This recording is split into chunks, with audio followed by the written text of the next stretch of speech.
राजस्व मंत्री सुरेश पुजारी दिनिकिया नवरंगपुर गस्त। राजस्व विपर्य परिचालना मंत्री सुरेश पुजारी दिनिकिया नवरंगपुर जिला गस्तर आसी विभिन्न कार्यक्रम में जोग देइछथि। राजस्व मंत्री सुरेश पुजारी नवरंगपुर में पहुंचवा पर जिला बीजेपी पक्षर स्वागत कर मंत्री मां भंडारगुड़ी पीठ को जाई पूजार्चना करथिले। पर स्थानीय मिशन शक्ति हॉल ठारे राजस्व विभाग समीक्षा बैठक में जोग देइथिले। ଏହି ସମୀକ୍ଷା ବୈଠକରେ ମନ୍ତ୍ରୀ ଶ୍ରୀ ପୂଜାରୀ ଜିଲ୍ଲାର ସମସ୍ତ ରାଜସ୍ୱ ସର୍କଲର ସମୀକ୍ଷା କରିଥିଲେ। ରାଜସ୍ୱ ସେବାରେ ପରିବର୍ତ୍ତନର ସମୟ ଆସିଥିବା ବେଳେ ଦିନକୁ ଗୋଟିଏ ତହସିଲ ଗୋଟିଏ ଭୂମିହୀନକୁ ଚିହ୍ନଟ କରନ୍ତୁ ବୋଲି କହିଥିଲେ। ବସୁନ୍ଧରା ଯୋଜନାକୁ କ୍ରିୟାଶୀଳ କରିବା ସହ 5 ବର୍ଷର ଡାଟାବେସ୍ ପ୍ରସ୍ତୁତ କରିବାକୁ ନିର୍ଦ୍ଦେଶ ଦେଇଥିଲେ।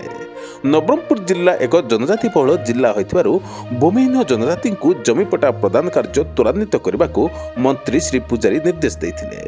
ରାଜସ୍ୱ ସର୍କଲଗୁଡ଼ିକର ଭିତ୍ତିଭୂମି ବିକାଶ ଜିଲ୍ଲାର ପ୍ରତ୍ୟେକ ଶିକ୍ଷାନୁଷ୍ଠାନର ନିଜସ୍ୱ ଜମିପଟା ପ୍ରଦାନ କାର୍ଯ୍ୟ ତ୍ୱରାନ୍ୱିତ କରିବା ପାଇଁ ଗୁରୁତ୍ୱାରୋପ କରିଥିଲେ।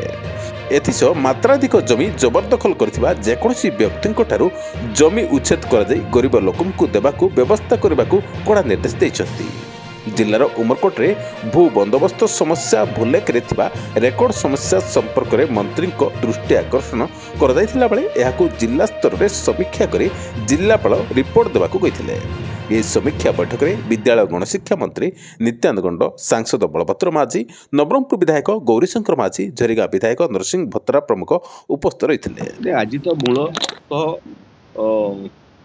ସରକାର ଗଠନ ହେଲା ପରେ ମୋର ପ୍ରଥମ ନବରଙ୍ଗପୁର ଗସ୍ତ, କିନ୍ତୁ ଅତୀତରେ ବହୁବାର 25 ବର୍ଷ ଭିତରେ ନବରଙ୍ଗପୁରକୁ ମୁଁ ଆସିଛି ଏବଂ ନବରଙ୍ଗପୁରର ମୂଳ ସମସ୍ୟା କ'ଣ, ଅବିଭକ୍ତ କୋରାପୁଟ ଜିଲ୍ଲାର ମୋଟାମୋଟି ସମସ୍ୟା କ'ଣ, ସେ ବାବଦରେ ମୁଁ ଅବଗତ ଅଛି।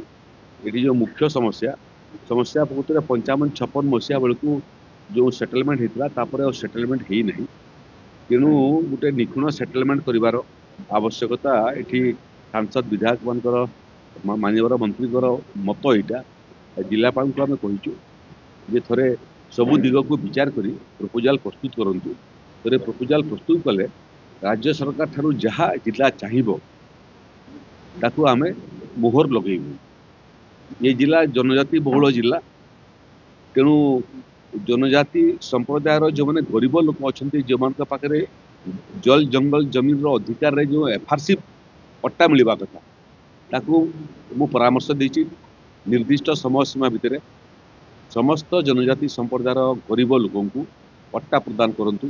ଏହି ପଟ୍ଟା ଶୂନ୍ୟ ଏବଂ ଘରଡିହ ଶୂନ୍ୟ ଆଦିବାସୀ ନବରଙ୍ଗପୁର ଜିଲ୍ଲା ହେଉ କିମ୍ବା ଅବିଭକ୍ତ କୋରାପୁଟ ଜିଲ୍ଲା ହେଉ କେହି ରହିବା କଥା ନୁହଁ। ଅଣ ଆଦିବାସୀମାନଙ୍କୁ ମଧ୍ୟ ଆମେ ବସୁନ୍ଧରା ଯୋଜନାରେ 4 ଡିସିମ୍ ଲେଖା ଜମି ଦେଉଛୁ ଘର ବନେଇବା ପାଇଁ। ସେ କ୍ରମରେ ମଧ୍ୟ ଆଜି ମୁଁ ପରାମର୍ଶ ଦେଇଛି ଯେ ମିଶନ ମୋଡ଼ରେ ଗୋଟିଏ ତହସିଲରେ ଯଦି ଆମେ ଯେତେଟା ଆର୍ଆଇ ସାର୍କେଲ ଅଛି, ଗୋଟିଏ ଆର୍ଆଇ ସାର୍କେଲ ଯଦି ଗୋଟିଏ ଦିନ ଗୋଟିଏ ଗରିବ ଲୋକକୁ ପଟ୍ଟା ଦେବା ବୋଲେ ମୋଟାମୋଟି ଜିଲ୍ଲାରେ ଗୋଟିଏ ଦିନରେ 70ଟା ପଟ୍ଟା ମିଳିଯିବ।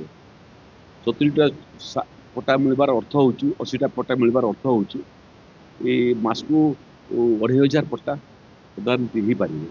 ତେଣୁ ଟାର୍ଗେଟ୍ ଫିକ୍ସ କରନ୍ତୁ, କେଉଁ କର୍ମଚାରୀ କେତେ କାମ କରିବ, ଟାର୍ଗେଟକୁ ଏଚିଭ୍ କରନ୍ତୁ, ସମୟସୀମା ଧାର୍ଯ୍ୟ କରନ୍ତୁ, ନିଖୁଣ ଭାବରେ ରାଜସ୍ୱ ସେବା ଲୋକଙ୍କ ପାଖରେ ପହଞ୍ଚାନ୍ତୁ।